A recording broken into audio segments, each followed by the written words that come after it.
Hello, everyone. Welcome to Abnormal Investigations. It is good to see everybody in here tonight. I see a lot of the common names, a lot of our supporters, and I see a lot of new people in here tonight. So, welcome everybody into the chat. We've got a great night planned for you tonight. We've got a great guest and a lot of information. This should be a really, really good show. I look forward to doing it. We should be back to our boots on the ground here pretty soon. Man, I had that cold going around, and that was a battle, but we're over it. God is good, merciful, and all powerful, guys, and I am so blessed to be his son and to have the blood of the highest king flowing through me. Hello, Dana. Good to see you tonight. Michelle Dion, good to see you tonight. Good to see you, Lisa. And we got Sharon Guy in here. I would throw you guys up. The chat is moving way, way too fast for me to chase it down, so I'm just going to call you all out. Scott Nixon, Tim Wrestler, Michelle McGuire, Dana Affliction, good to see you. Scared Silly's in here tonight. See a lot of our people. Sharon Guy, thank you so much for moderating tonight, and all of our other moderators in here. There's Robbie. Good to see you, Robbie. Got a lot of awesome people in here tonight. Bohika's in here. Good to see you, Bohika. Always a pleasure. Randy's moderating and co-hosting tonight, so good to see you, Randy. Amy Tongue's in here. We got Tim and Lenita have both donated tonight, so thank you guys, and God bless you guys for those donations. We appreciate that. We don't expect it, but they are appreciated, so thank you so very much for that. Amanda's Crazy Life is in here tonight.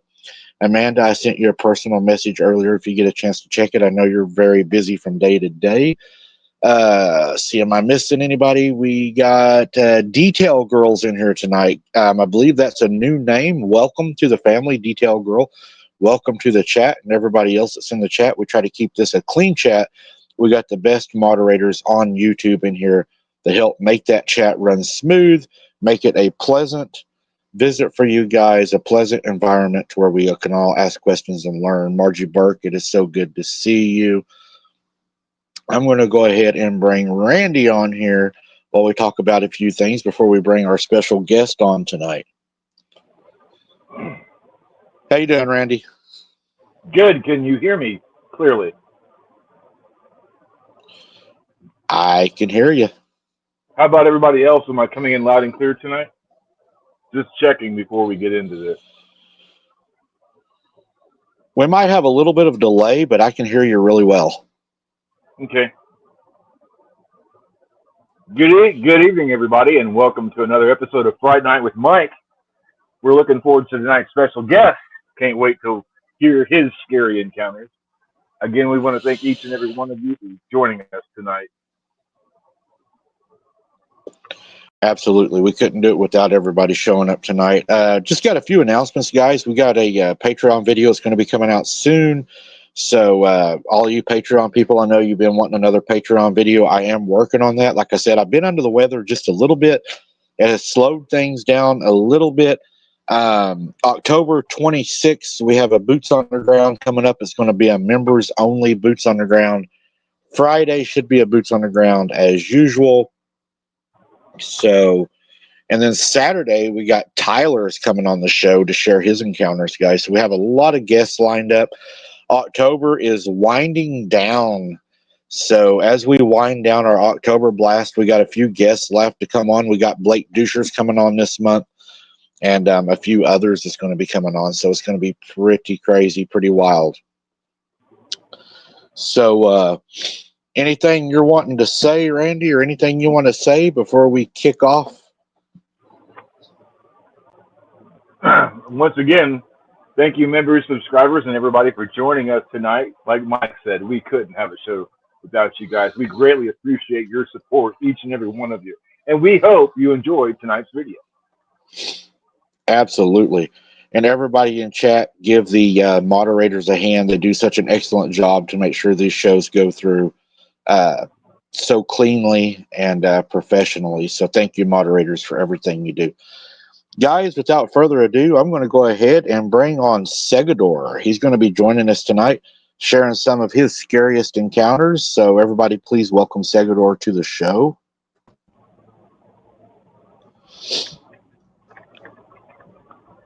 What's up? What is going on, man? It has been quite a minute since we've all seen each other now, hasn't it? What's going on, Randy? How are you, sir? And good evening, normal family. Good to see everybody. It has been quite a minute. How's everybody been? Man, I've been fighting that cold bug going around. That's been my battle. Me too, man. I've been getting over upper respiratory, and now I'm officially getting back in the groove of things. So now, and I've been so MIA because I've been taking a big break from like the big Facebook, Instagram, and I've been mostly on Twitter, X, whatever you want to call it. And, you know, I've been doing what I got to do there, but also just working on a lot of stuff. So, you know, MIA for real. So when you threw this at me, I was like, oh, this is great. You know, it'd be great to reacquaint. You know, I've been so gone for so long, but right. Hope you. I mean, besides the cold, I hope you've been great though, Mike. Because I know how it is to get sick. Because I've been I battled the upper respiratory bad, man. I was out for like 3 weeks. It was. It's like it just holds on. It's like it went right after my sinuses in the front of my head, dude. It's like headache after headache after headache. Yeah. No, I had a bad migraine for like almost like a whole day, and then you take so much stuff with it. Next thing you know, you're just like still gone, and I'm like, oh man. I felt good though. Like I was blessed because, you know, by the time we rolled in on the 3rd, I was like, all right, you know, I'm finally good after like being sustained for like since the 17th of September. So you go on for so long, but glad you're doing better though, man. Seriously. Everybody I've spoke to said it attacks the sinuses and the lungs, and it's hard to get rid of. Yeah, man. No, and you know what? I mean, as the weather changes, you know, there's not much we can do. We just got to just keep going with what we got. I know we got like a lot of different changes in the weather by me, and even now, like it's all over the place. But kudos, man. I've been catching up. I'm trying to catch up with the best. I know I've been kind of out of the loop. I've been watching a few of your recent investigations, man. So I'm happy that you're still, you know, happing in the saddle, going forth with it, and, you know, finding something out there, man. I mean, there's a lot in this world that I don't even know where to begin with that say that there's like normality to it, because it's just so abnormal. No, ironically, because it's just something we've all kind of studied for quite a while. And I guess for such a subject, I guess tonight, you know, of course, the dog man. You know, to me, the revolutionary and visionary of the currency of the cryptid community, the Dogman cryptid. Well, you know, I've noticed the uptick, man. A lot more people are having encounters, or they're feeling more open to sharing. I'm not sure which one we're experiencing right now. Are people more comfortable now, or are people having, you know, more encounters? It could be a mixture of both, to be honest with you, Mike. I mean, I noticed that during the early COVID season, during the COVID season, the hulk of it, there was a lot of drought, obviously, because there was no exploration for a duration of time. It was very dry. I know in beginning in 2022 and onward, there was a lot more of a gap or as a frequency where I feel like there was more activity. And then now I think as the seasons go, and even so as migration, because by me, about 10 years ago, if I told you that I had a lot of land by me, you'd be surprised because now everything's all metropolitan. With the migration pattern and everything going on, I'm not surprised that there's a lot more of these sightings happening inner city, and as well as also just as also people seeing things out of the blue. We've seen alligators in sewers. We've been seeing creepy creatures hanging out in abandoned houses. If it's not squatters, it's definitely something cryptid or paranormal related. I do think there's a big hike, and I do think it has a lot to do with just a lot with the increase in migration and how the park system is now. We had a lot of different rules and things changed after COVID hit. And even while I still think it still lingers, we have so much going on in our national parks, as well as also too happening with all of us inner, even where I live in my state, where there's so much building that it's not a surprise that people are seeing these things more frequent than we should. I actually spoke to a lot of people, mostly down in South America at one point, who had a very interesting talk with seeing these things during the summertime as opposed to that seeing into wintry time, even though that there is a 24/7 cycle where they are seen. I think it's just the fact that there is just a lot of activity popping in and out more so, I think.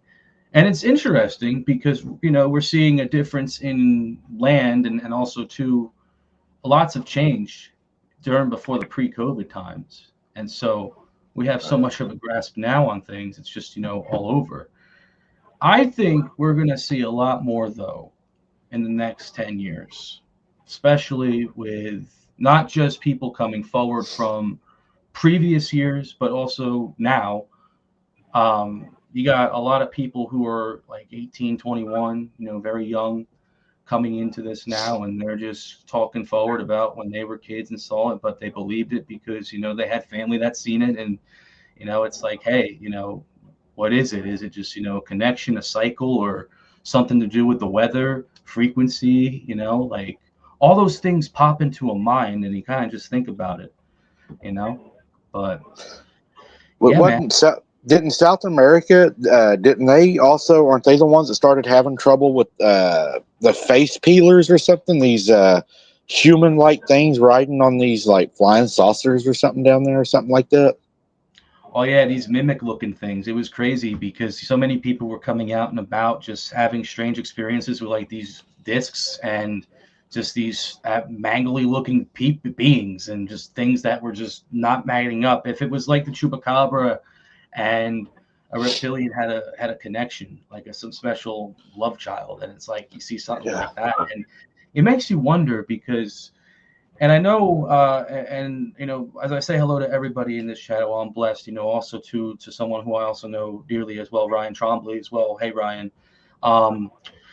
he even said it best to me a long time ago that we live in a very, we live in a natural world, but it's very supernatural. And take his quote for a second because it's the truth, and I think a lot of us can say that, And I think one of the things about that incident with those kind of people, those face peelers that you mentioned, is that even after such events, there was like a thing with memory with a lot of those results. Now, maybe this was just from one perspective, but I never really dove too far into it to much say, but I will say that in South America, especially within Brazil, big time in Brazil, Bolivia, I would also mention Peru, even Argentina, I would say as well, because there's a lot of paranormal as well, pseudo activity that just isn't adding up. As a matter of fact, Argentina, I'll bring up tonight with the El Lobezón.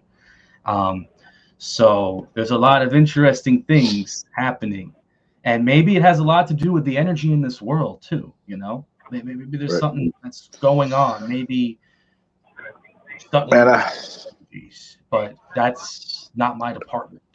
I've been working on something. I'm not even sure if I'm on the right track or not, but I was kind of thinking the other day, I was doing some research and I thought, in the beginning, one of my theories and one of my opinions is that, they came from the Nephilim, the fallen. And I got to thinking about it, and they said, in the days of Noah, that, we will be like in the days of Noah. And I thought, how is that going to happen again? So I was like, just sitting there, just thinking, trying to deep think, trying to play it out. And I was like, what if it's reversed? What if they don't come from the heaven this time? What if they come from the earth, from the DNA that our scientists are taking from these creatures that died in the flood, and they are bringing them back, kind of like a Jurassic Park deal, playing with things that they shouldn't be playing with, because they talk about what the pyramids. The pyramids have a they have a power to them. They have a metabolism, and we know that bodies have to have a metabolism, they say, to be able to host a spirit or a soul.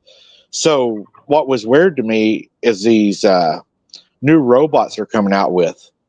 For some reason, it is so important for them, for these robots, to have a metabolism.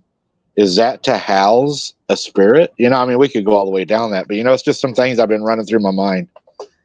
There's like so many like layers to peel, like especially Right. when you're in a subject that is not really studied as much. But let's especially, so you take the part of the Nephilim, and even you think about the Watchers or Genesis 6, and then the hybrid monsters and the theology of giants and the end of days and just this currency. Me personally, I've always been stuck between kind of the mixture of the big three, between the scientific factor, between that Watcher factor, but also the Cenocephali medieval Christian lore as well. And, one of the things that we have to, and especially now that we take very good advantage of, I think, is the idea that we can do a lot with technology. We can fly drones into areas that we shouldn't be going to, but we could. And, we could go, or we can attach a camera to a thing of sunglasses or whatever. And we have so much different gizmos and things that maybe we don't even know yet that are way ahead of its time, and to utilize them, but then to go back to history books and to kind of base on previous knowledge and scriptures and see where the notes combine, but where can we draw the line to make it make sense? That's the hardest part right now, I think, when it comes to a lot of subject. And we can even argue it's the same thing for a lot of subject, not just cryptids, paranormal, UFOs. It goes for anything, religion, politics, marriages, everything, man. There's just so much peeling that has to be just like themed out. Like, man, you want a tough steak, you want a rare steak, whatever. It's going to be quite tough after a while if you're biting too much off of that fat, especially if it's not adding up. I'll be honest. And I give you a lot of props, Mike, because, on top of your investigations, you are studying things that are outside. Now, maybe it's because I've been outside of the loop. I know people like Ryan as well. I know a few other people close in the field I've befriended internally through here that have been studying and doing a lot of research on different subjects of cryptozoology and paranormal.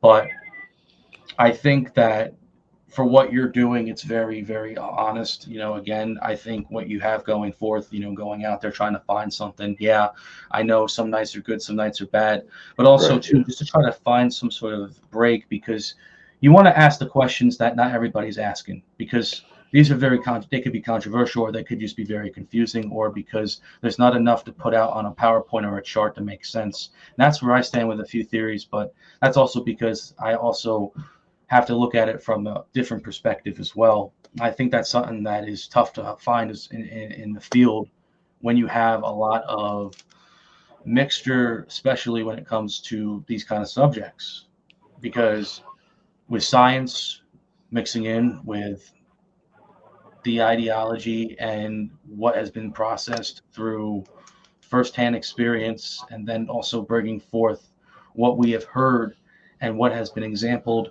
in a variety of different lores in different mythologies, and even now. I don't mean to babble. I really don't. No. I understand exactly what you're saying, because me coming from an investigator background, I am well. I have been, I guess I should say, mentally trained. That I was taught as an investigator that I have to be evidence based. tangible evidence based in order to build a case for court. And I try to put a little bit or as much of that into this as I can when I do this. I try to put as much evidence as I can that's tangible with, there has to be speculation because we don't have everything. And I base a lot of people know, off of biblical principle and off of Scott Carpenter, what he found and what he and Melda and a lot of them had found. And it just seems to me that it makes sense, that it fits. It fits. And whenever something I've learned over 12 years, I've been an investigator, whenever you have a pattern, and patterns are what we look for a lot, is a pattern, because humans have a distinct thing that we have a routine. If it's a serial killer, if it's a murderer, if it's a farmer, right, that gets up in the morning, he has 2 eggs, bacon, and a biscuit, in the morning. There is a routine, and whenever it all seems to go together, it doesn't necessarily show that that's the end result, but it shows that it's a big piece of where you're trying to get to. And I've noticed some weird things in the field that really blow my mind. Like my mom being a child at 11 years old and her age now, and then going back and saying, okay, if my mom was 11 then, and this creature was bothering her then, I'm just guessing, I'm going to say it was 16 to 18 years old, just throwing a number. But now all these years later, into my adulthood, I'm almost 50 years old. This thing is still running, jumping fences, making the same noises, doing the same thing. So there has to be something supernatural there, because I know I can't run and do what I used to do when I was younger. My brain says I can, but my body says, no, you can't do that no more.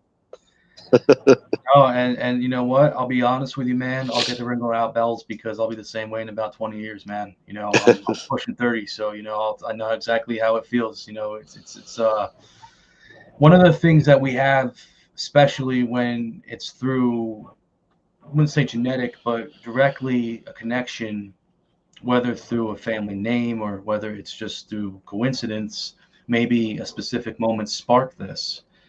I've spoken to witnesses who have had a family ancestry where there's some sort of connection with these things, and they go back to Spain, or they go back to Aztec, or they go back to times like their family heritage and with the dog-headed creatures and everything, or even too when we talk about Enoch, or we talk about the Cephalites, or even Nephilim, and like they even say this best, and they say this, it's like, the scariest thing about the dog man is that when it knows your every move, especially when it follows you, or it knows or has some sort of drawn line to you.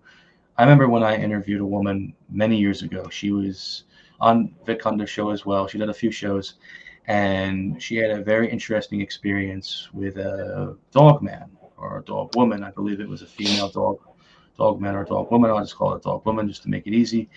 And it was a very interesting experience because there was a slight connection, and it looked like that these creatures were interconnected to her some way, somehow, maybe through her heritage, maybe through bloodline, something with her blood directly. And then while I've lost connection with her, I know that I'm sure she still keeps the same beliefs, because this was about 6 years ago.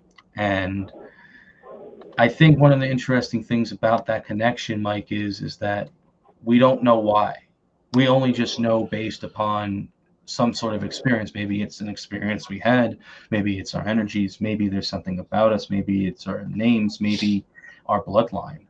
Something that goes back to the very first time our bloodline was conceived and where we became on this part of the geography. It's a very interesting rabbit hole. And I think this is where we're at in the point of the cryptozoology part. While we're still on that battle with evidence, we're also still trying to find the righteousness, because we have to do with the AI evidence, which of course I'm sure you know about. That's always popped out and out about. And also the biggest of them all is trying to find some definitive wave point onto what we're looking at. And that also goes for Bigfoot, goes for even the Mothman, Goatman, Lizardman, Grassman, or the Carman or whatever. But it's just more or less the fact that it's tough, man. It's like I said, it's a steak. It's the Dogman subject. It's like layers. It's just tough to peel up. There's so much, and even with the stories I'll share tonight too, and man, it's just when I look back at a lot of things, especially when I first got into all this, I just realized I was like, yeah, this is very interesting. But then I look even further, and I'm like, man, this is crazily interesting. I found out more things, a lot of people, know that my background comes from my experiences at, my granny's house and my mom and them. Yeah. I found out some information I thought was, pretty cool is, I know I'm putting it in my book, but a lot of people assumed that it was just happening at my granny's house. All this is happening.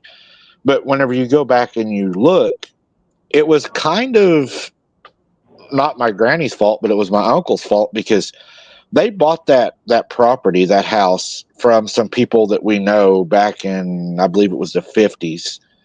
Nothing was happening there. That was a quiet farm until my uncle decided to take what is now his wife spook hunting, and they would go down with a bunch of people in the woods, make noises and scare the girls, and the girls would sit closer to them. It was just until one night they went and done that. Something jumped on his car, ran off of his car. He came home. Something messed around the house that night, heavy breathing. They said it sounded like, a coffee pot percolating. And his car was covered in like fish scales. And from that point on, it just got worse and worse and worse. It's kind of like he went out and found it, and then it came home. And something that may have been said or done triggered that reaction. Right. To have something pop on top of that car, and ever since the pin was dropped. Well, they would flash their headlights and they would hoop and holler and whistle and, just do goofy stuff. And I think they probably got the attention of something and didn't want it. I think one of the more interesting aspects about that topic is because a lot of witnesses I know I talk to as well have often wondered about, like, what is it about these things that draws the connection? What is it? Is it just the fact of us, or is it just something we do? I know some people are in the wrong place at the wrong time. That saying is used so many times. But one of the bigger things about it is that, at the end of the day, there's so many of us that we don't know. That doesn't make any sense. Their language speaks a language that may speak to us. That'd be like, okay, they can understand us. We don't understand them. But it's one of the reasons why I don't think we're anywhere near complete with finding a percentage yet. I think we're still at, I don't know, maybe years ago I may have said it best, but now I take it back. I still think we're about 40% in some drawing with the Dogman discussion, and general with cryptids, even Bigfoot, man. I mean, Bigfoot still, I know Bigfoot isn't our main event, but I will say that, in terms of pop culture and in terms of how the creature is and how many people are drawn into cryptids because of Bigfoot as an originator, you think about the Patterson Gimlin film, right? And then even with Dogman, I feel is a lot more that people can be more connected because of the horror aspect, or the fact that with Bigfoot, we think of a primate or an ape or just a giant grown something of the Giglio family. But then with a Dogman, we instantly think werewolf because we think pop culture, instantly Underworld, or we think of the Howling, American Werewolf. All these franchises and culture, film and entertainment that have been directed towards the werewolf name, and we think of. Can I be honest? And I say, when I first discovered the Beast of Prey Road and Michigan Dogman, I thought werewolf. I thought the dog, and I think the Dogman name, despite it being Dogman, because I think of the comic Dogman, or I Right. think just the fact that it's like, I think of the term man wolf for me because of the xenocephaly thought, just in general, some sort of, or directly, you could even call it a werewolf. But then you think about the supernatural side, which of course opens up the new worm. You take away one onion layer, you go to another, and you carve it up, as I say. But yeah, I digress. Um, but yeah, so now the dog man. It's gonna be you. What a time! It's 11 days to Halloween, and of course, for everybody out there who's into the spooky goobly stuff like me, and we all into it. I want to, of course, take the liberty, Mike. I don't want to hold you up on anything for what you want to discuss here tonight, sir. Um, Oh, you're not holding me up at all. The only thing that I have found in my studies that I share with everybody that has been 100% so far out of everyone I've interviewed, mhm. and I've interviewed a handful that are non-Christian. Whenever they were scared at the point they thought they were going to be attacked or killed, Yeah, everybody agreed across the board that whenever they rebuked it in Jesus' name or they said Jesus or whatever, it stopped. And that really has, interested me. And of course, there's a lot of digging to do still yet, a lot of investigating and so forth. But I want to hear, what is some of your most memorable or scariest encounters that you will never forget that has changed your life or touched you in some way? so these are more of a interesting kind of approach because these are ones I haven't really talked about and ones that I feel would be appropriate, especially just for the time being and because it's been such a minute since we spoke. And, I know when you were talking to me about it, we were going over things. I felt it's appropriate. And a lot of these encounters and experiences, like I always tell people, I will always say they're up for debate. You can either think it's a BS experience or you think it be genuine based upon that validity of what you see in it. I always keep everything objectively subjective, as I say, because everybody has a right to an opinion. So I hope that with what I share with these experiences tonight, that maybe people out there might feel, hey, you want to come forward, or if you're brand new to this field and you feel like, hey, you want to rely and, feel free to feel comfortable sharing your experience, by all means. Everybody here is a very humble, and, that's why I do the show. I speak with you, Mike, and I really enjoy, and have everybody, Randy, whether it's Randy, Jess, everybody that comes on, special guest, and I wanted to give you guys something fresh. So I'm going to give you 5 experiences that to me had in the last 3 years of me doing some ghost investigations. I've been kind of curious on, and what I mean by that on the ghost side is that basically I've been doing, you can call it private, but I just call it ghost investigations in a way. I just keep everything on the DL. I've been working with a small unit of people and just getting things going there and there, and just taking notes, and even too, like, going out in certain places. Like in May I was in Clinton Road, and it was very interesting, but no dogman experiences over there, unfortunately. But give it time, I'm sure I'm bound to fare. There's a lot of bars around there, so I'm sure I can run into the local there that's got a story. Matter of fact, because of a local at a bar, I got quite a story. But let me get on because I'm digressing. um, So this first experience, of course, comes from Salem, Massachusetts. Well, not around, it's around Salem. It was actually in the Walden Pond in the Linwoods Reservation Park in Massachusetts, but it's about 17 west away from Salem. And this happened in 2012. Now, the story goes is that this couple, they're hikers, very well-known hikers. They've been hiking for about 10, 15 years at that point. They explored Alaska. They've been in Canada. They've been all over, and they had a very weird experience. They were in the Linwoods Reservation, and on one night in the spring of 2012, they were camping. And when they got there and camped, this was very early, so this was about I think March 23rd. They had mentioned it was March 23rd of 2012. So the very early spring, very quiet. The area was damp. Humidity.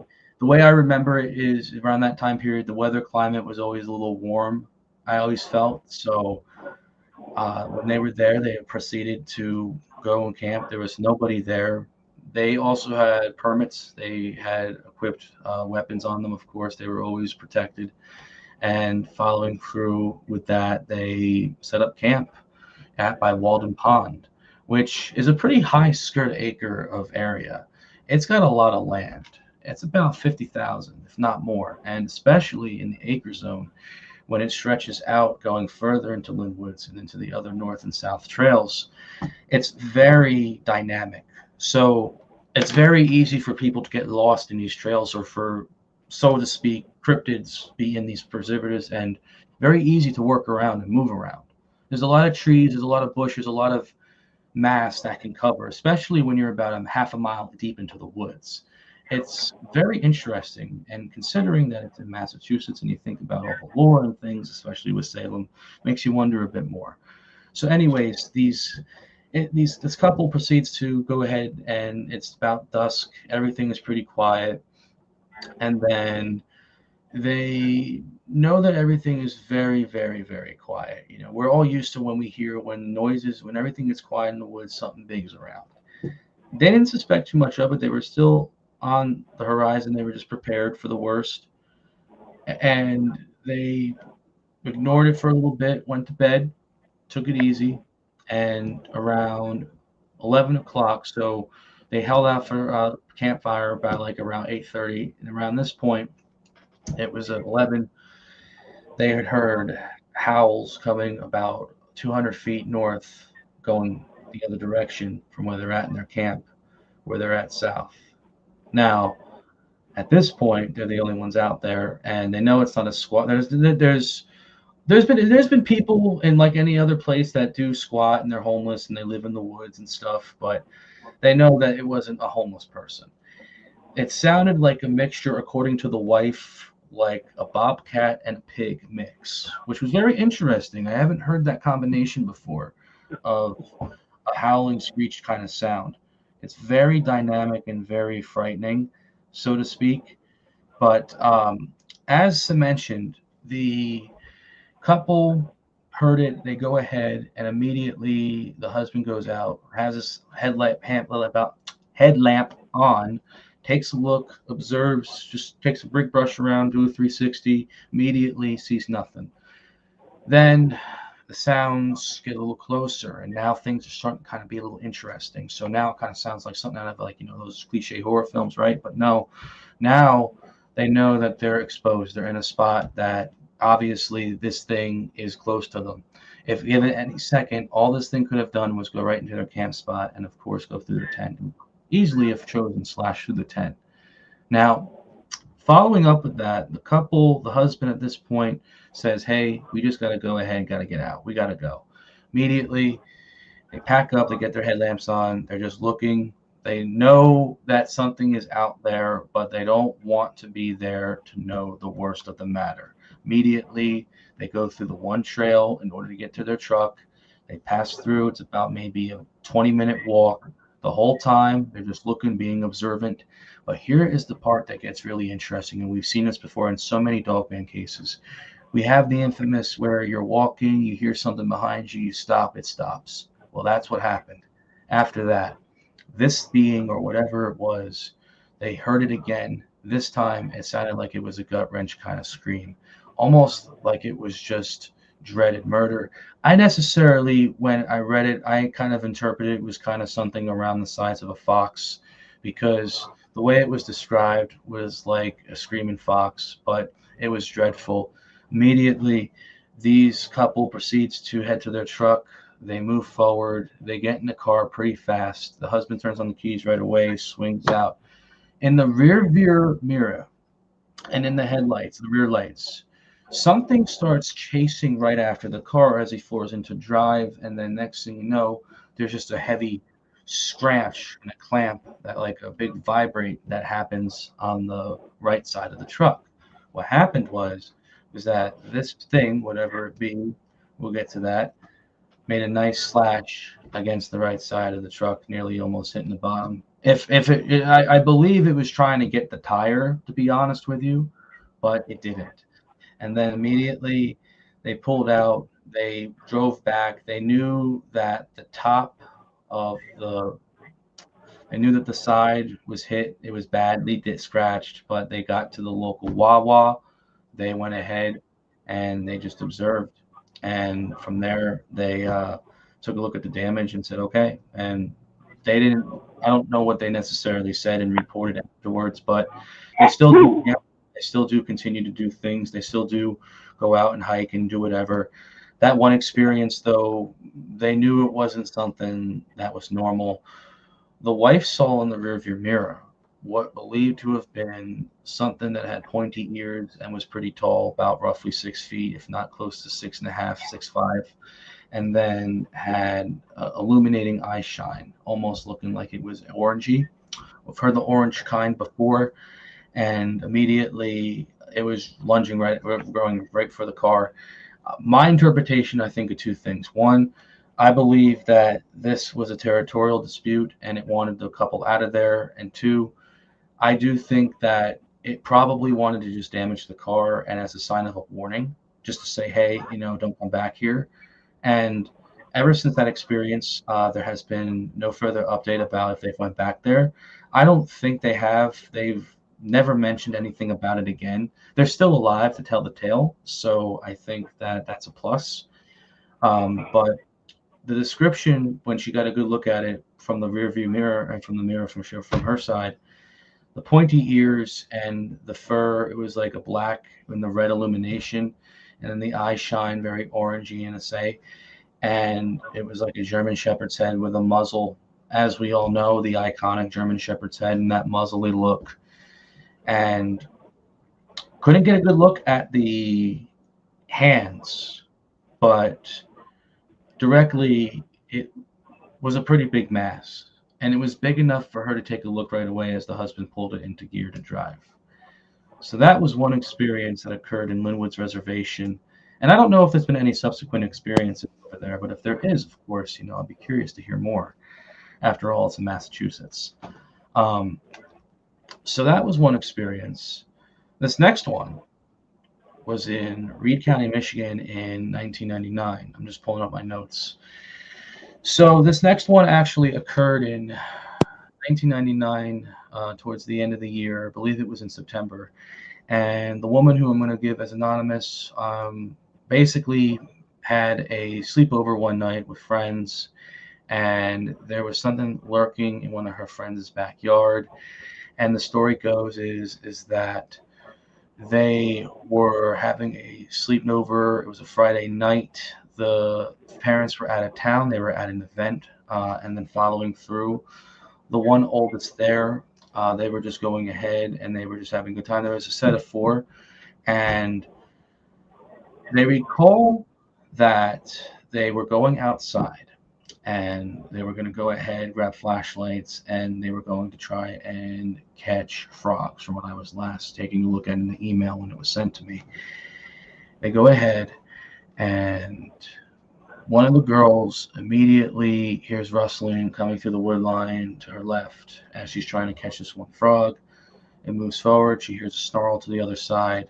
Something pops on out immediately and has yellow eye shine and is looking through observation, and she starts panicking. And just to give you just a brief run of the age demographic here, we're talking about from 14 to 17 years old.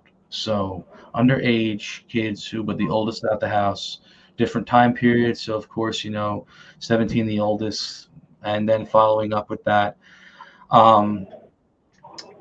she runs straight to the house. The other girls, they get together, they get and lock right in, and she explains what she saw, and then they turn on this sentry light that comes out, and then it just kind of gulfs up about a quarter of the yard. So they got a big thing of a backyard. They got so much. It's about almost equivalent to, I would say, about close to a track field, and for high school. And they had it about a quarter of, so they couldn't really see what was further down the wood line, but they can definitely go ahead and catch something. So then immediately they're just peeking their heads out through the windows, just trying to take a look at it, and then they don't know what they're seeing. The oldest goes out and tries to take a look. She has the light, and she shines the light, and then after she shines the light, she doesn't see anything just yet, but she just kind of just proceeds to just kind of look around, and she's on this patio that's all dirt and stuff, and then immediately from her side, all she just hears is stomp, stomp, stomp, stomp, stomp started coming near. And then immediately there's just this giant mass that just looks like a giant dog with yellow eyes shine rushing towards her. And then she immediately runs back into the house and then just locks up and bolts up the patio. And then, of course, the blinds close. This thing pops up through the lights, and they all see this thing. And it's looking through, observing, and it's looking around, and it kind of looks like something that's like out of a horror film for them, and they're like petrified. And they look around and they see and this thing, and it's just like sniffing, curious to pair. The father, he's a mechanic, so there is also old machinery out there, parts and stuff. It was sniffing the parts, they recall. And then the one thing that it did before it just let out a small gruntle howl was it stood up, and then it gyrated its neck kind of like this, because they were able to get a good look at it. It was a very weird thing. Like, it was just kind of the way it moved. And then it proceeded to let out a howl and then run off back into the wood line. That one was very interesting because it was seen by multiple witnesses, which in turn, for the most part, I think that for what it was very creepy. And when this person told me this woman, she came forward, I was really taken aback because they said that they only bring it up because the house that they had happened in was torn down, and the previous owners had found a majority of experience because they had had a chicken coop and everything. Chickens were being taken away. They had pigs. The pigs were getting killed. And then there was even a segment where they had a horse, and a horse was unfortunately attacked. While it survived, it was wounded badly. So there was a series of experiences where this thing was around and about when it was in this farm area. And to this day, I don't know. I don't really know what they had seen. I think it definitely was a dog. The description of what they had seen was something that looked about 6-7 feet tall, yellow eyes shine, pointy ears. The best description I can kind of give you would be the Van Helsing werewolf, because that's how they described it best. When it came out many years later, they all came out and they were like, holy crap, that looks like the Van Helsing.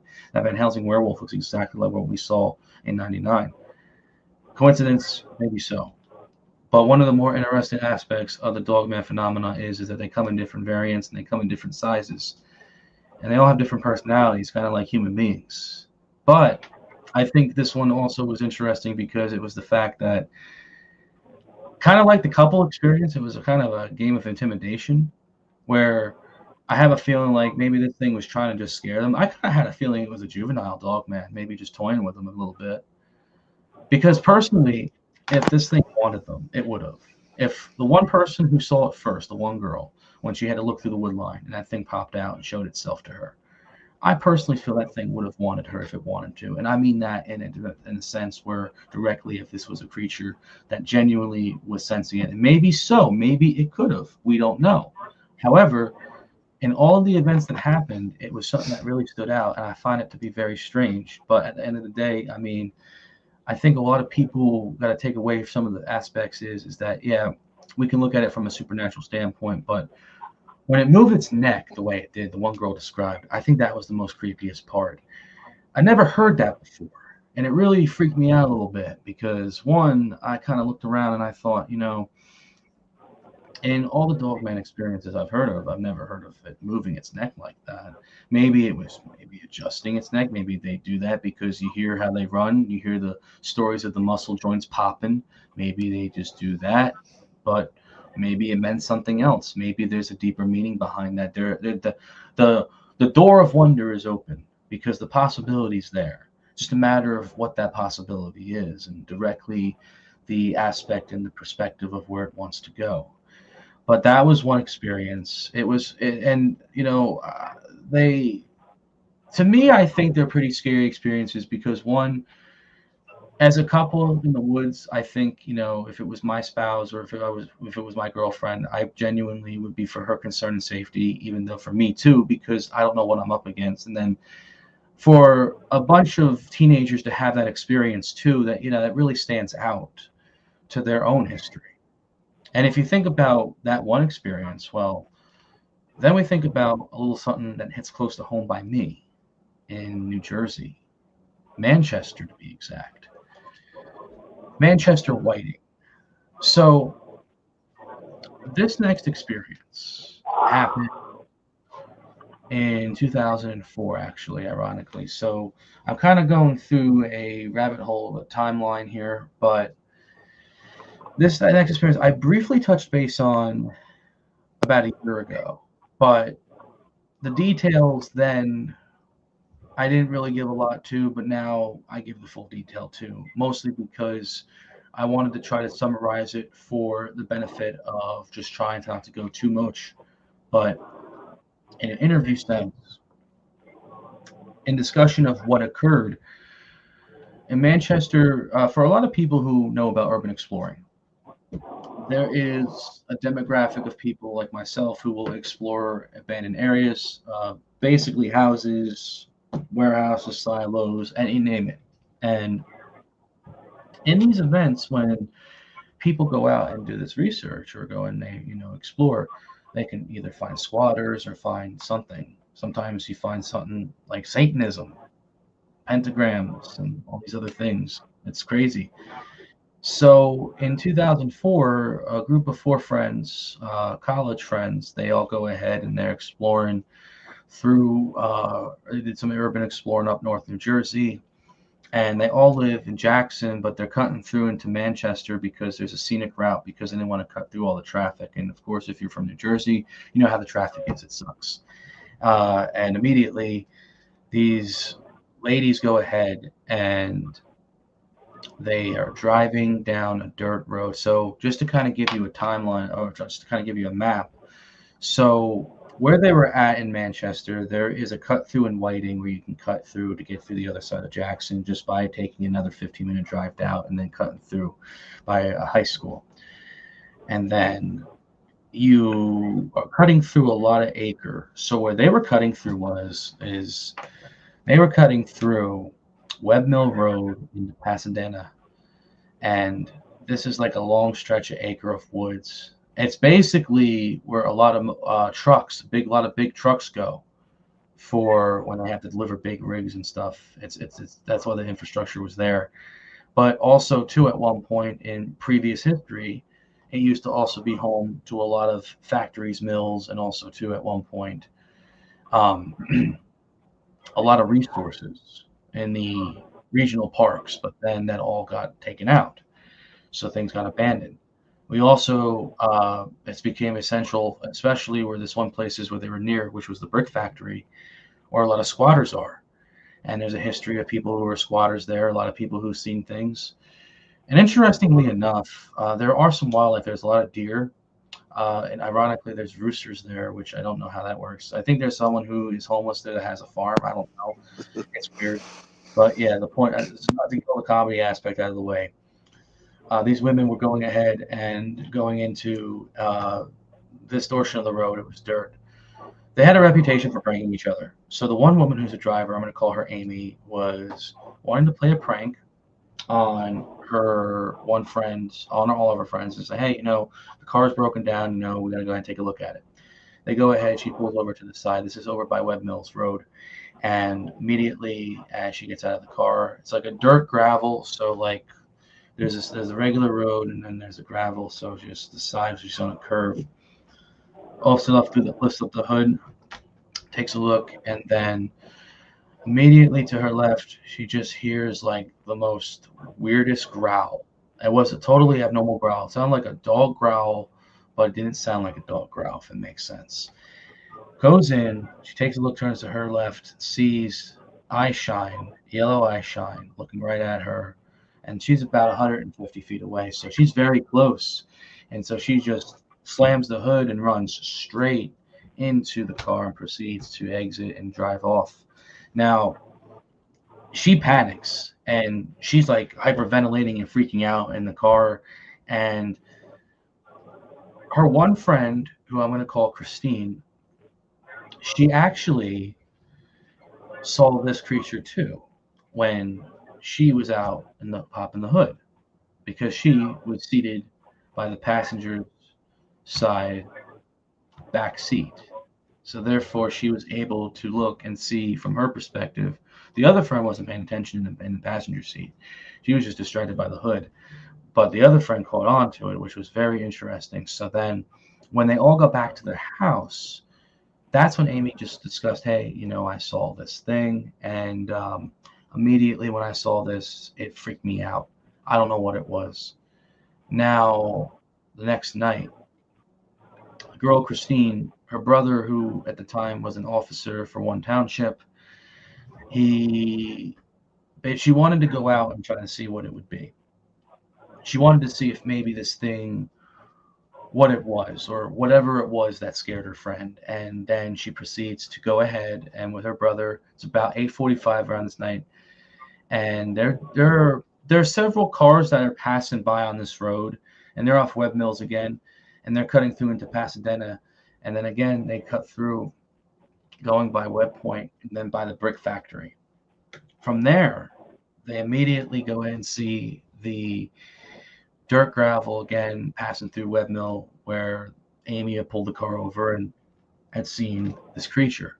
Christine with I'm not going to call it a floodlight, but it was like a prototype of it at the time. They had those fancy big bulky lights, and she had put out that lamp and she just shined it through this wood line, and she didn't see anything.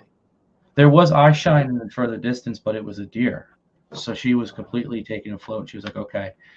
And immediately they just drive around for about a little while. This is about 4 or 5 miles deep. They're very far into this land at this point. And then immediately she goes ahead, and when she gets out, because she takes a minute to get out for a second just to take a look around, and she just feels extremely uncomfortable. Like something just completely hits her, like the hairs on the back of her neck just strut up. She gets up, goes in, gets back into the car. Her and her brother just drive off. They pull back around because in order to cut through the one to get to the intersection to get back on the main road, they have to go and turn back around. So they go ahead and they get immediately turned, and they're almost about a mile out of this, and then they're passing through the brick factory, and then immediately up to the side of the road, there is this large hairy mass, this large canine just on the side of the road, just crouched down like it's observing something, like it's looking, it's focused. It wasn't even looking at the lights. The headlights were coming through. And he also had his high beams on. So Christine, who was in the passenger seat, is going to get a good look at this thing. She immediately is instantly ready to look at it. She doesn't show her light at it. She doesn't even have her window down. But she looks at it and she sees, and then her and her brother slow down slightly. They're about going 20 miles at this point. And it looks like a mixture of the Bad Moon werewolf and one of the dog soldiers, as she described it. Pointy ears, very nice, bulky, well-built side. Not bulky, but very nice, well-built, very lean. Hair, black and gray mix, a little bit of brown when they got a glimpse of it. Immediately, though, the thing that stood out to her the most was the face. Amber eye shine and the mangling look, the muzzle, that snout, and then the teeth. It looked like it was snarling. So as the brother and the sister both drive back, heading back home, they start to hear something coming from the side. And that's actually this thing being in the chase after the car. Now, unlike the first encounter, they actually pull off just in time, but Christine freaks out and the brother goes ahead and just panics for a minute, but luckily nothing happened to them. But at that point, it was pretty obvious that something was wanting to come out and wanting to give them a further scare. And I have a feeling that it was because when they were getting slowly pulling to the side of the road. It was a very scary, very righteous experience to me, I think, and it was one of the more freakier cases because it was the fact that the eyewitness got a very good look, very close through a window. But between the original prank that actually ended up being a backfire through something so ominous, really was to me the most freakiest part about it. And even to this day, Christina mentioned that they're not over that. They've never moved on from that. That thing freaked them out to the point where it was just pure pandemonium, where they felt like both Christina and Amy it never left them.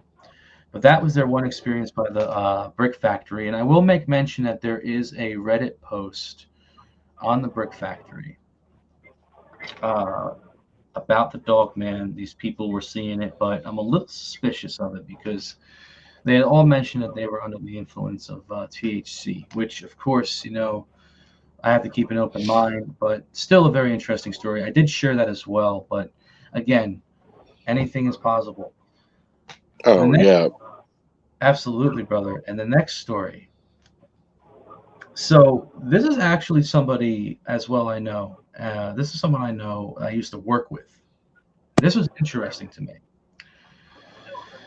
So he told me, and where I used to work, because I used to work, so for those who are probably familiar with Jackson, New Jersey, there's a lot of land. Like there is a lot of plain and a lot of grass and everywhere. I used to work for this one company that its operations, its base was like in one of the flatlands, and it was just very monumental. He owned a trailer in the back. Now they have acre, and they have a whole bunch of stuff that is about almost stretches 11,000, but maybe it could be more close to it. But it's also going towards industrial. So immediately, the guy I used to work with had told me a story about how he experienced one night. So this was actually 3 experiences that he had all into one, where when he first came to New Jersey back in the spring of 2022. When he came here to New Jersey, because he came from Georgia, immediately the first thing he saw, was just how different things were. And when he was in this trailer, it was like not a big camper, but it was something. And inside of it, he's inside, he's relaxed, and he goes out, just has a couple drinks, he's relaxing on his little stool, and he hears rustling about 200 feet down into the woods, and then he's just hearing snarls and huffing and puffing like every 2 or 3 seconds. So it's kind of like in a rhythm. It's like a movement there, and then a huff and a puff there. And afterwards, the noise stops for him. He comes out immediately, freaked a little bit. He's like, okay, that's strange, because we do have a big black bear population too over by us in Jackson. But immediately following that, he didn't think too much of it. Next day he goes out and he just sees a lot of branches and a lot of trees all thrown down, like trees, like branches snap, twigs and everything. And all of them alone are just kind of broken in half, ripped apart. Like it looked like something just came through. It was like a tornado and just threw around everything. And then about a few nights later, he's in his camper and he's just, watching a little TV on his little laptop and stuff. And then he instantly just hears howling outside. Now he has a German Shepherd. He has a black German Shepherd dog. And this is the crazy thing. The dog instantly stood up when it heard the howling, but knew it wasn't a typical coyote.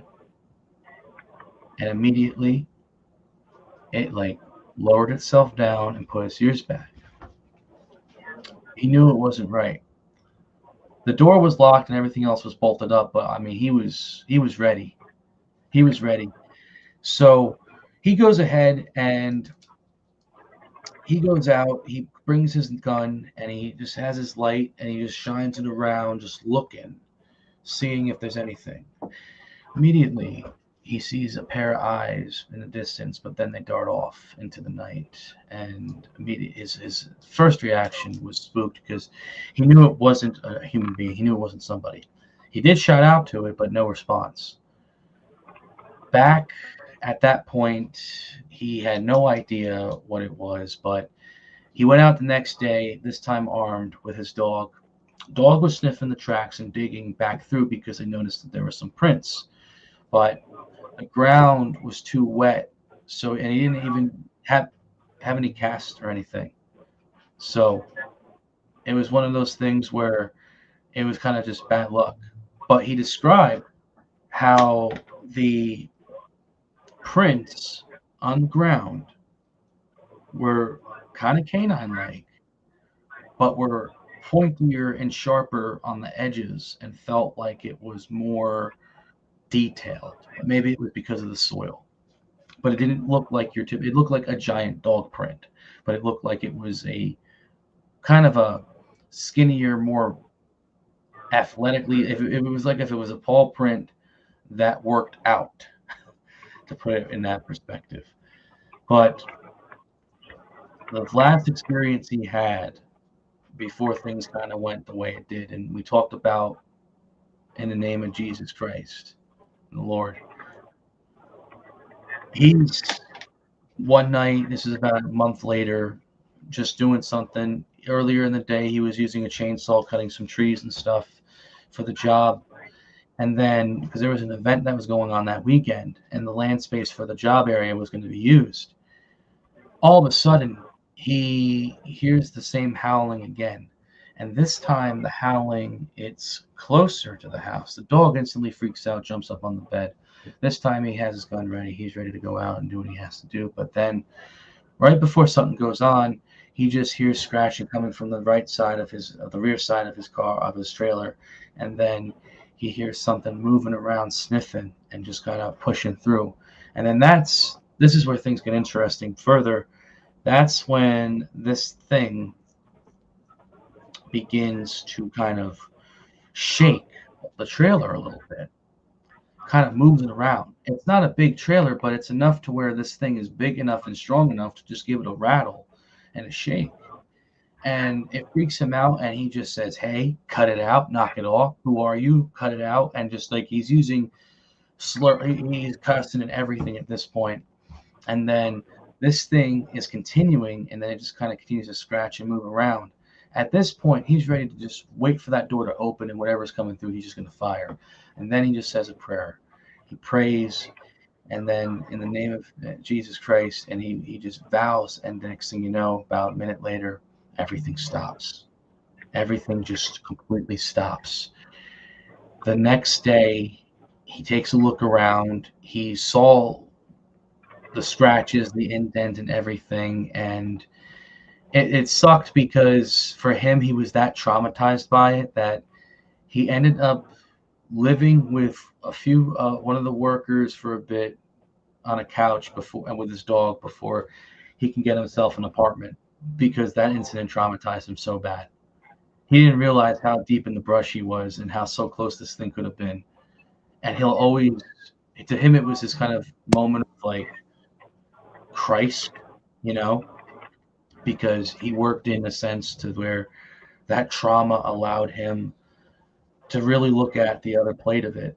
And then following up with that, he converted and realized, well, wow, that's something right there. And then as the ending to the encounter goes, he still works for the place, but he refuses to go back there. And he knows that there's something back there. Now, a few houses around the area, and there's also, and this is the interesting thing, there's a wolf sanctuary nearby. A part of me felt maybe it was one of the wolves that escaped. But then he described the paw prints, and then about another, this is in 2024, this is last year, the person at the wolf sanctuary, because I was at this event, I was helping with a sponsor, had mentioned that they had seen werewolf-looking creatures out in this back area. So I'm convinced that he had seen what I believe to be a dog man, werewolf, whatever you want to call it. Something that may have been malevolent in nature to want to try to get into that trailer and try to do something. It was a very unfortunate circumstance, but it was also a very life awakening experience. And it was something I'm proud of that he moved on from. This Oh, it's there's so many experiences that you talk about and just you think about so many, but I want to just brush into this one South American experience because this was secondhand experience. El Lobezón. Now, for those who may not know of the Lobezón lore in Argentine and Paraguayan folklore, the El Lobezón originates of being the seventh child in a family with a boy, but with no additional male children. That means the seventh child, who's a male, would convert to be this werewolf figure. The El Lobezón is a quadruped that runs on all fours, has a sprout of fur and hair, often gray, black, often brown, scaly with a little bit of white there and there. The face, often association with mangled, muzzle, big time amber eye shine, red eye shine. And this story happened in around Lamay Mahidia back in 2003. So I had to have one of my friends help me out with this one because it was all in Spanish. And it was a very hard read because it wasn't typed to me. It was sent to me in an envelope. And it was used in very old writing. It was old paper, so the writing was like faded by this point. So I had a friend of mine who was very fluent in Espanol give me the pointers to this case and what happened. There was an experience in 2003 in Lamay Mahidia with the El Lobezón, or believed to be El Lobezón, following up with two hunters who were in this village who were about north, going around the aspects of La Escuela and then, of course, Lamay Mahidia. And immediately through those marshes and going through the brush of the desert is when they went missing. From there, the federales were alerted and following up. They had proceeded to investigate. They had done a 2 to 3 day investigation exploring all plausible of the area aspect, A to Z, nothing dirt squat. They have no idea. And they had great descriptions given from the families of the people who had lost these loved ones. So then immediately after this, about maybe a few months go by, and there is this experience where a group of teenagers who are just strolling on by with their bikes, they come about and they find remains, skeletal type remains. They don't know who it is or what it is. The bodies, there's some rust on them still, but it's almost their bare bone skeletal. Federales are called, they investigate, they take a look, and immediately they are perplexed. Evidence, DNA evidence, especially in Argentina at that time for forensics, wasn't as strong as it was in America. So even when doing proper research, they were still on a system where they were in the 80s by the time here we are in the 2000s at that point. In review of that forensic and that the information, the evidence was misplaced. There was never full confirmation of the identity of those two bodies, or what we believe to be the remains. I believe to be, at least, because of the fact that there was just a lot of hush-hush about that matter that I feel, and maybe it was something. Maybe there was something out there. Maybe there was more to it, but then now the plot thickens. In 2004, there were a case where there were three men around the Lamay Mahidia village who were visiting Familia and they go missing. Federales are concerned once more, call through another investigation. This time, though, they find them after 3 days. They find the remains. They have found in the description from what the note had read, one of the guys had a disfigured face in which the body was hard to identify at first. Even though that it was a clothed man, it was just the fact that it was hard to identify who the identity of that person was. An arm, believed to be the right arm, was totally ripped off. And then following up with that, the other bodies, they were just missing ligaments, missing eye, fingers, part of a foot was ripped off and chopped and eaten. And Federales, from what was last mentioned from the note, nothing was really brought up to Spade. Everything was pretty kept hush. It seemed like there was just they called it like a killer, a serial killer, which put everybody on high alert, which didn't really help the situation. Federales were, of course, on the horizon, looking through. Villagers, those who were holding guns, were just arming themselves, prepared for the worst to come. And then, apparently, one night, further down into the village by Lamai, apparently there was a bunch of screaming. A guy was seemingly getting attacked by this beast. And this villager came out, had like I don't know if it was a revolver or whatever, fired at it, took a shot. This thing didn't even move at all, just kept going.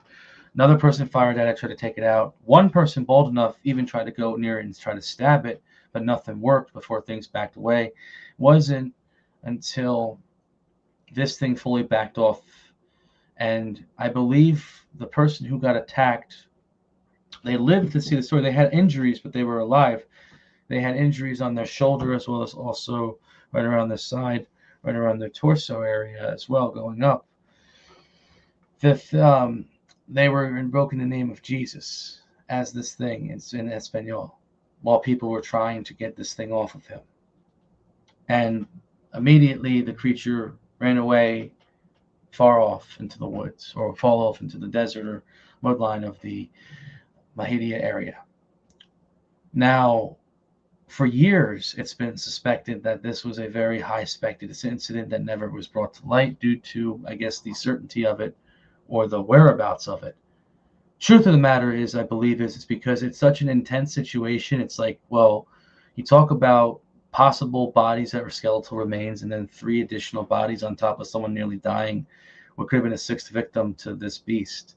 And you hear all the lore down south all the time in South America about El Lobezón.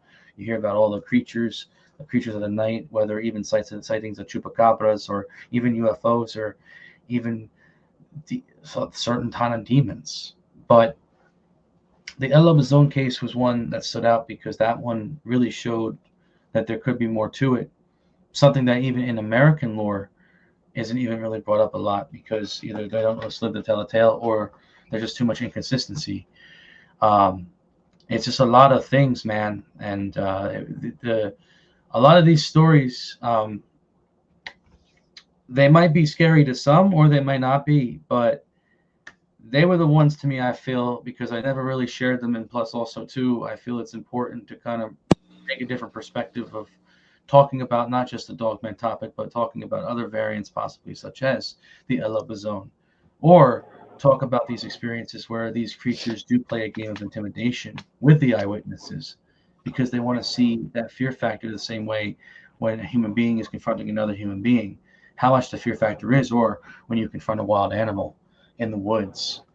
But those are my 5 experiences, of course. I'm sure there's many I can put out in the gas tank, but I don't want to make everybody go to sleep, if that makes sense. Oh, no. I mean, whenever I spoke with the shamans, they said something that still sticks with me to this day. I don't know if there's anything to it, if it's folklore or if it has anything tangible. Mm-hmm. But what they said was a dog man and a werewolf. is pretty much now this is them, they say is a shapeshifter, okay? So they say that whenever you find a werewolf, dogman, which they laugh at dogman, they say that's a white man's name for it. They say that you will find either a fur or a talisman. There is supposed to be within the black magic pretty much a deal that is made with the devil to be able to do this transformation. Mhm. So whenever they do this ceremony, the closer something is to you that you sacrificed for this power, the stronger you will be at being able to shapeshift. Like if somebody was to do like a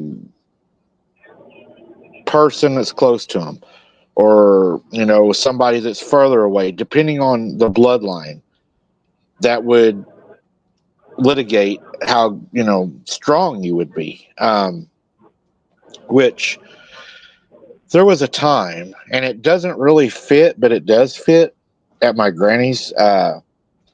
Now, my mom and them went through this back when they were kids, so it wouldn't really make sense for it to be this guy. But there was a night when we was having that stuff go on. I was 16 at the time, and I pulled a shotgun and actually caught a guy that was hiding down in the ditch. Now, me and my cousin snuck to his house the next day, and we shouldn't have done it, but we did, and we were looking in his window, and in his front window, his front room was black with a white star painted on the wall, 5-point star, and there was candles all over the floor. Well, he pulled in while we were there. He drove a blue Blazer. He started honking the horn and scared the hell out of us. So we took off running, jumped the fence, started running across the field, back to Granny's. The next day, his house burnt, and he was gone. Oh, wow. Was there anything to it? I mean, it makes you wonder, like, You don't want to bite off more than you can chew. All right. Yeah. And that always messed with us. That would mess with me. I feel like if I had a family relative or someone I known that done something very similar like that, because there's so many things we can do that get ourselves into trouble, but then you mess with forces that are out of your power, and you don't want to toy with those forces. God forbid what they can do to you. I've had a lot of witnesses, even to not just dogman related, but even paranormal, who take a certain approach, or they might approach it to where it's an aggressive approach, to where they manifest more negative energy, to where they end up having no other choice but to submit to an exorcism or a blessing of the house with a full cleansing that would require a variety of different aspects and possible. But the problem too, and I also think, with those encounters I shared, that going back into the name of Jesus Christ, I do think that there is a massive connection, especially when you talk about the shamans and the shape-shifting, especially when it comes to the whole overall genesis of the possible aspects of originality of where they originate from and what they are and what they could be, what we are missing from them, what we need to study for them. But the other thing is where do we begin to draw the first stone in making it be what they really are, and for it to make sense? It almost makes you wonder, are they going to be in the end times? Are they going to be the creatures that cause young men's hearts to stop because of what they look upon? There was a time, and I'm pretty sure that there was a guardian angel that saved me and my cousin's life. Where I live is used to be worse than it is now. But there was a lot of devil worshippers in the area, and we have a particular area by where I live. Mm-hmm. Every Halloween, they go there and they sacrifice, and it is well known that's where they go and that's what they do. I know a guy that was shot in the head just a few years ago there. There was another guy shot and killed there this year. This is a really bad place. You don't go there. Well, me and my cousin, it was almost Halloween, and we lived out in the country. And when you live in the country and there's nothing else to do, you walk. we walk down the road. We go mess around. So we walk down this road. There's no houses. There's a big water plant down there, but nobody was there. And we would walk, and we would go sit. There was these big steel like gates, and there was like corrals for the cows right there. So we would sit on those corrals in the shade. There was big trees there. One particular day, we were just fixing to leave, and we had jumped off that gate, walked up that little gravel road to the concrete road that ran to our house, out in the country. And this van stops. Oh. And this guy opens the door, and he's really forceful, and he says, "Get in the van." Well, all of our life, you're taught you don't get in a van with a stranger, but, we're young. We're like 14, 15. This is an adult telling us, get in the van, and it was scary. Then all of a sudden, they slide the door back. There's a guy in the back, and he's wearing all black, and he's got like, the earring hanging out of his ear, and he's like, "Get in the van."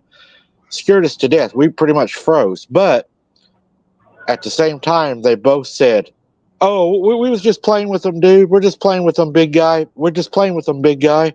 And they were looking past us toward the gate where we was sitting, and they like spun their tires. They left. They were scared. And we turned around, and there was nobody there. So I still believe that something showed them that it was there protecting us. Because, their eyes were huge. They were like, "Hey, big guy, we're not bothering them." Hey, like there was somebody there. Some force in nature that was ready to make sure that you guys were okay if it was going to be the other way. That's a horrifying experience, Mike. To go out into the woods and then to have those kind of experiences, and then to come out and have vans. Or I think one of the things that really freaks me out the most is when there are people who use demon energy more so than actual demons, and the limits one can go and do, and how much that parallels even in what we study with behavior and psychology. But there was I'll tell you another thing that really, man, I tell you, we moved in this house. Mm-hmm. And we hadn't even stayed all night there. We were moving in, and it's the house I was telling you we walked from. And whenever you would go into the home, there was a bedroom, there was a hallway, and the first room to your left was a bedroom. The next room, just a little bit forward, was a bathroom, and then you had two bedrooms at the end. Well, of course, my mom and dad said, go get your rooms, and my sister takes off running, and she gets the room right across from mom and dad, and I end up with the room down the hallway. I never really liked that house, and I hated that room, man. I don't even know why I hated it. Well, I had lost my tooth at the time, and I was young, and I believed in the tooth fairy, and I went to bed, and I'm laying in bed, and the closet doors were on the magnets. They would shut and like stick to the magnets. Right. So I hear them open. It had a pull string on the light in there. The light turns on. And I'm trying not to look because I think it's the tooth fairy, and you're not supposed to look at the tooth fairy. So I'm like peeking, watching, and this lady in a red dress comes out, walks to the side of the bed, lifts up my head, and lays my head back down and goes in. I thought it was a tooth fairy. So the next day I wake up, the money, is not there. My tooth is still there.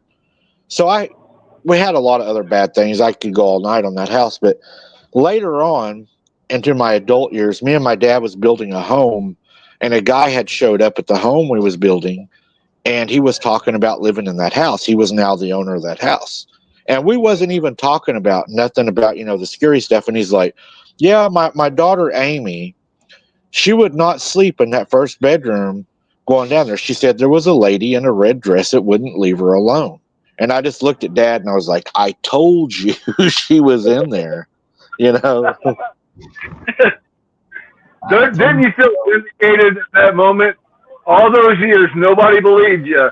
Then suddenly, somebody else vindicates what you were saying all along. That's nice. It was terrible, and it wasn't always, it wasn't always demonic. There was a night that, my dad sent me out into the garage, and the garage was connected to the kitchen. You just walked out of the kitchen down into the garage. They had the garage door open because we didn't have the motor on it. you'd have to lift it manually. So we left it up most of the time.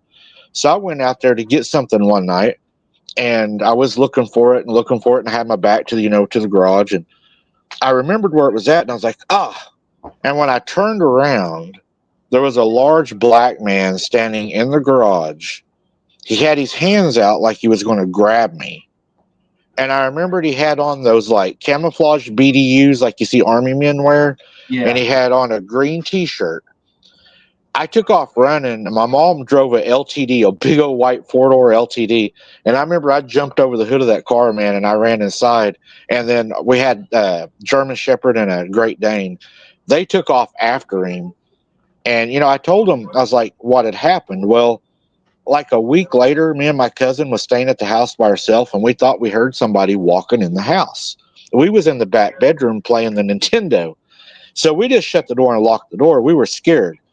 Something slams the door really hard, and I'm not going to lie. I mean, we had tears in our eyes. We were young. We were scared, We thought somebody was coming in to get us. Mm-hmm. And whenever my mom got home, we got out of that room, and whoever, it wasn't a monster. I know it wasn't a monster, but whoever was in that home had grabbed a large kitchen knife and had buried it halfway into that bedroom door. I hated that house. House is a true demon house, man. I hated that house. I would be petrified, dude. That's. I mean, I think that's one of the reasons why like you have such a strong spirit for this is because you had those experiences growing up and you wonder why. Why did that happen to you? Why did that start? Why did that originate and how that hurt? What did those experiences teach you about the world and what you want to do today? Like that kind of approach. Like for me, that's how I kind of see it sometimes. But you gotta, that's a lot, man, right there. I wouldn't know where to begin with that. You're a trooper. It definitely brought me closer to God because I knew that, if I didn't have that protection, whatever was there was going to get me. I mean, there was times that, growing up when I grew up was different than the kids grow up now. Mm-hmm. We drove our mom and dad's car at a very young age to the store, to Granny's, I had a motorcycle. I had a little 80 dirt bike, and I would ride that thing everywhere. The cop that was in our town, he didn't care. Long as you wasn't stupid or crazy, he didn't care. He's like, everybody's got to learn how to drive, just don't be stupid. And, they would be down at Granny's house, which she lived probably half a mile from there. And they would say, hey, run home and go grab something. Man, I hated that. I would go there. Walking inside wasn't the bad part. Whenever you got what you went after, you just wanted to run out of that house. You know what I mean? You just wanted to run.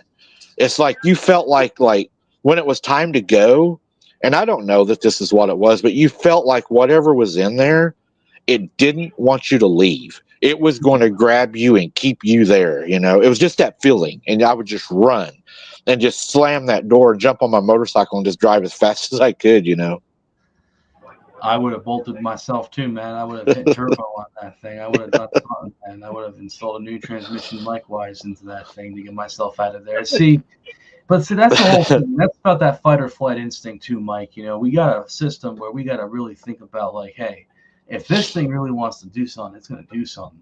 Which is why in every of those Dogman cases I talked about, like I always feel like it's kind of like that, where we genuinely don't know what we're up against, even if we study it through texture as well as also through experience. But when it really comes down to it, I mean, they're the king of the jungle, at least in that aspect. I mean, Bigfoot, if you got a Bigfoot nearby, that's your other situation. If it's not the Bigfoot, it's the Dogman, or no less. I've told people, they'll say, well, when you're down there doing boots on the ground, you're so brave, you're so brave. No, not really, because, man, I'm going to tell the truth. When I've been down there before and stuff has happened, I've had a feeling of wanting to just run.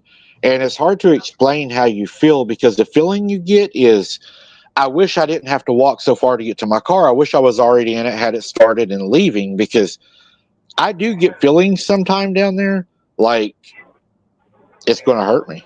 I really do feel that sometimes. I feel like it's going to hurt me. And It's like I cannot get out of there. It's like you're walking as fast as you can. It is kind of like a dream. You're not moving fast enough, but you know that you can't run, because if you run, it's probably going to chase you, and it's wild, man. You bring that up, and I think of the dreams I've had where I've either had a dream about a dog man or a Bigfoot, and my body just gets so still, and I just can't run in a damn dream. And I'm like, okay. Yeah. And And you, instantly, bro, like a and string of lightning, I just jolt up, and I'm like, oh my God. Like, yeah, or you can't punch. that's the other thing, too. I can't punch. I can't talk. I can't Yeah. punch. I'm like, man, I can't do nothing in this dream. Yeah, And I'm like, when the gun shoots, you can watch the bullets. They don't do nothing. It's oh, like, that's the crazy thing too, bro. And like, bro, if it's not the dog man, it's like in the water with a shark or something. And it's like I don't know where my brain gets this from, but like I'm like, wow, man. The amount of horror the brain says and the reality that you never want to experience. And in your case, you have, but I think It's kind of like, did any of y'all have a fear of the dark when you were little? Any of oh y'all yeah, ever have a dark? oh Maybe yeah, that's maybe that fear, because we know there's stuff out in that dark that can kill and eat us. Even as a little child, perhaps we're aware of that then. Maybe that's a natural defense to keep us from getting killed from things that live in the dark.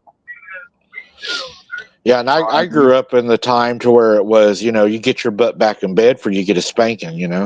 So you had to go in there and kind of face your fears. no other choice. You're done.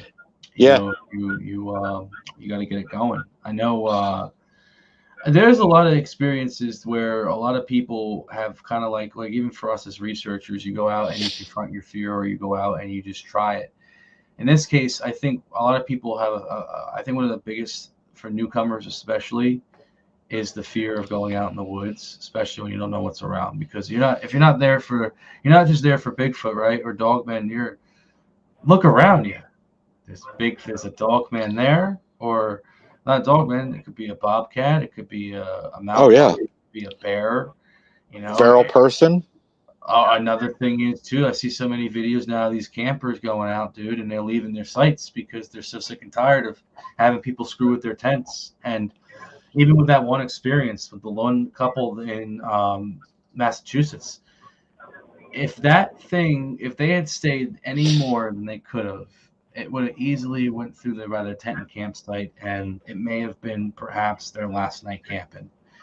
The literal gut fight or flight instinct comes into mind structurally when dealing with such a unfortunate circumstance with these things, and what they do as a whole to people, and the trauma that leaves it, and the things that never leave, unfortunately. Dude, I had two instances I'll tell you about. Okay, so, and these are not cryptids, okay, but they are two of the scariest things that happened to me. One, I was with Sarah. We were driving, and we're driving down this dirt road, right? And it goes down, it dead ends into the lake. Nobody lives down there. It's a desolate road. We're driving, and all of a sudden, something crawls over the side of the bridge, and we're like, "What in the hell is that?" So we stop, and first I'm thinking it's a deer. I'm like, "Is that a deer coming out of there?" No, dude, it's a man, and this guy is dirty. No shoes, no shirt. Looks like he hasn't seen a bathtub in a year, right? And he's standing in the middle of the dirt road, breathing heavily. You can see him breathing. And I'm like, first thing I thought, is he okay? Because it was Right. summer, it was hot. So I told Sarah, I said, don't drive up on him. I'm always armed. I opened the door and I yelled at him. I said, are you okay? And he starts cussing me, dude. He's like, hey, you MFer, bring me some water, you effing. I mean, just cussing me. And I'm like, I got water, but I'm not bringing it to you. I'll leave it in the road here, and I'm going to call for help. I'll call the police, get you some help or whatever. Because if I wouldn't have had Sarah with me, I would have been more comfortable going up to him, but I wasn't going to take my sister up there. So I take the water, I set it in the road. I told Sarah, I said, just turn around. So it's just a one lane dirt road. So she starts turning around, and while we're turning around, this idiot starts running up the road toward us as fast as he can, barefooted in those big old rocks, like coal mine rocks. And I mean, he is hauling butt right at us. I opened the door and changed his mind that wasn't a good idea. And we got turned around, and I did call the law. I did call the law, and the law went and they picked him up, and they ended up saying that they took him back and returned him to where he was at. Now, a mile down from there, I had Hunter with me one day. We were walking down the lake. I could hear something following me. I knew something was following me. And I turned and looked, and whenever I did, there was two men, older men, probably in their 50s, I would say.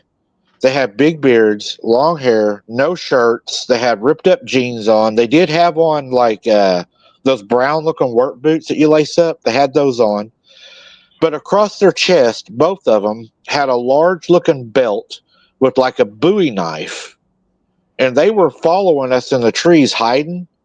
And we went all the way back to the truck and we left. And when we were leaving, we looked behind us, and they was on like one of those mopeds that's got a lawnmower motor on it. Right. Yeah. And he followed us all the way out of there to the main highway, and then he turned around and went back. I haven't been back down there since that happened. I wouldn't go back down there either. That sounds like a recipe for disaster. There's a lot of strange things, man, you find out in the woods, or just people alone, and just some of the things with that. And I even wonder, too, it's like, what goes through their mind mentally? It's like, listen, if it's a mental disorder, one thing, but it's the other, it's that I understand, like, there's just something about someone wanting to do something to somebody the way they do. And Right. thinking, and then there's that old thing where it's like some people do the things they do because it's like, oh, I had a dream and the demons told me to. That I had to do this. That it was all part of the occult, and I had no other choice. And you wonder what, like a demon, when it lives through a human, like what it does. Well, that same area close to it, well, probably a mile from there. I don't know if you was watching. I was doing a boots on the ground one night, dude, and I'm telling you, every hair in my body stood up. I'm walking through the woods, shining a flashlight. And the next thing I know, I see like a fence in the middle of the woods, like a fence. And I'm like, what in the hell is this? And it was pallets, like off of a truck, pallets. They had stacked these pallets up, made like a fence. There was an old couch. There was a chair down there. They had built walls around it. There was a fire pit. There was a bathroom hole dug with toilet paper on a stick. I mean, freaky as hell in the middle of nowhere. And I was like, yeah, it's time to leave. You know, there's this. Something's there.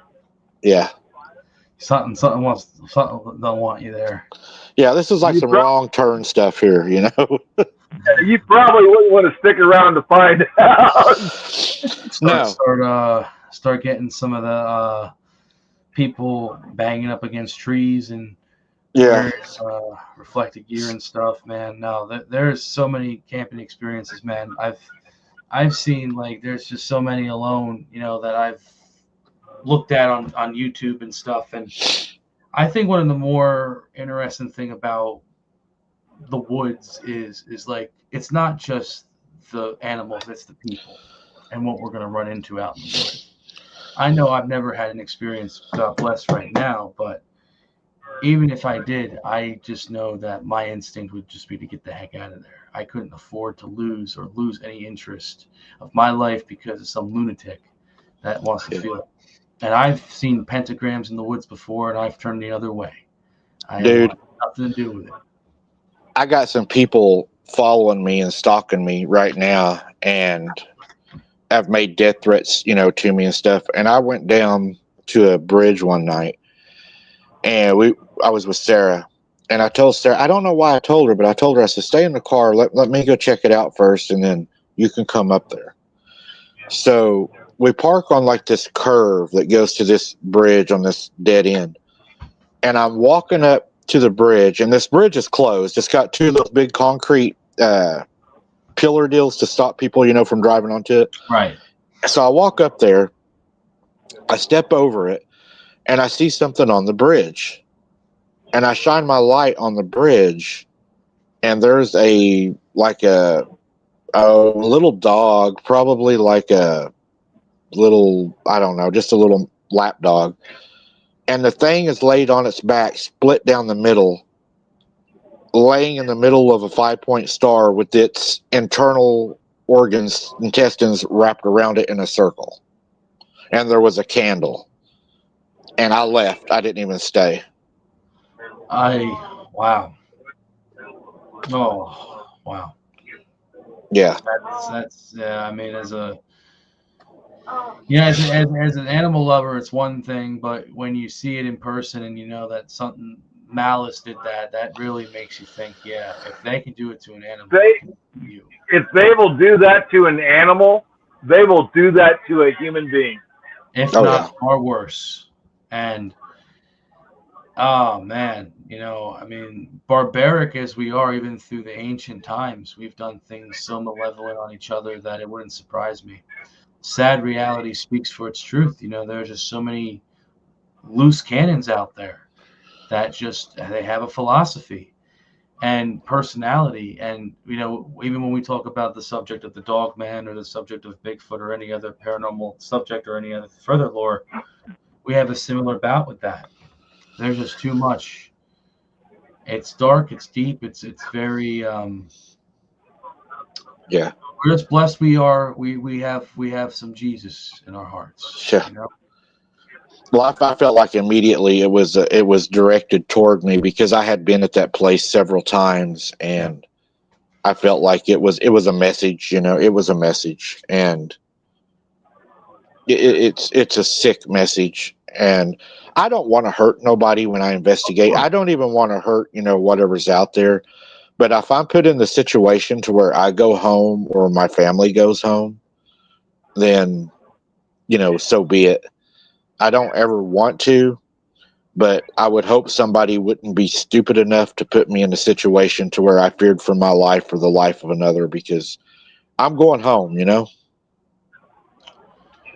No, and that's what it wants to come down to, man. You go in there, you use your protection, you get in, and then you know what you're looking for. If you find something great, if not, you still do what you had to do and you go home. And the next day, bro, tomorrow's another day. That's it. Blessed. And I'm blessed, man. I'm happy that, you've continued that and you continue to, and no matter what comes your way, you put on that cape and you get crap done, bro. You want to make it all work. You want to make it all smack down, man, because I'll tell you what, there's not a lot of I see on and off in this field, but I know you're a straight shooter. I know you can pull it off, and that's why I think we have a great dialogue. I really like what you do, and I think it's important to know, and even for everybody listening in, that that's why we support. We understand where you're coming from with this stuff, and at the end of the day, whatever it takes, man, whatever it takes. That's it. And dude, I've had you on here almost 2 hours. I know you're tired. And we could talk forever because there's so much more I could go into. We'll have to have you back on sooner than later this time. Of course, brother. Yeah, absolutely. But let everybody know where to find you, bro, and what you're doing and what you're up to and what you got coming up. Yeah, so currently right now, guys, we've got Segador. We got Segador launching right now, and basically Segador is my channel. That's what I do to do all my connection, my networking with, and all the other fun stuff. It's kind of basically what I've been doing right now. I do the content very similar, all the cryptid stuff, but at the same time too, I'm just kind of splicing up everything, making it unique and everything. We're finally getting into the nitty gritty of stuff. So Segador, I just came out with a Dogman topic actually. So I'll give you guys a little link if interested. You guys, no obligation, free consultation. You're more than welcome to copy and paste that and take a look at it. A little Beast of Bray Road upload. So I got that, and of course this is non-crypto related, but I am also working as a director. I do Broken Arrow Industries. I'm the CEO of my production company. We do in finance and distribution, as well as also working with other clients as well. And of course, for those who want to take a look at some cool film stuff, we're working on a big project pretty soon. But I am working on currently something right now, and I will be in Ohio at the beginning of November for a project, but also for some minor investigation. But stay tuned. I would love to come back, Mike. As I mentioned, it's always a pleasure speaking with you guys. You guys are amazing, and you got my full support. And I know I mentioned it to you in DMs. 2026, I will be doing the podcast aspect of Segador, so I will be getting you guys on. We'll be having some good dialogues there. And a little message to, of course, the Abnormal family, of course, everybody out there. I think you guys are amazing people. I think you guys are great. I appreciate everybody, coming in here tonight and let me babble for about 2 hours and, speaking the good gospel.